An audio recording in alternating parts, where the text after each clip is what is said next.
திருவண்ணாமலை பேருந்து நிலையம் பக்கத்தில் கட்டுப்பாட்டை இழந்த ஆட்டோ கவிழ்ந்து விபத்திற்குள்ளாகி இருக்கிறது. இந்த சம்பவம் தொடர்பான சிசிடிவி காட்சியும் வெளியாகி இருக்கிறது. அதனை பார்க்கலாம்.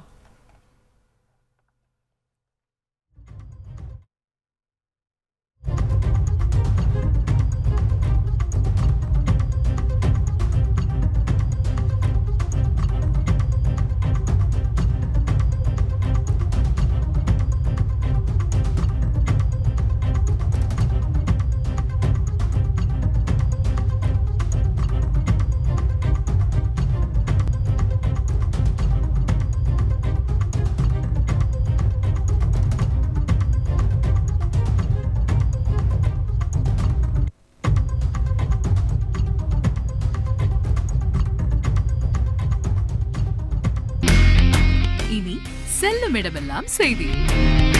தந்தி டிவியின் வாட்ஸ்அப் சேனலை ஃபாலோ பண்ணினா செல்ல இருக்கும் இடமெல்லாம் செய்தி. இதோ QR கோட் இப்பவே ஸ்கேன் பண்ணுங்க, ஃபாலோ பண்ணுங்க.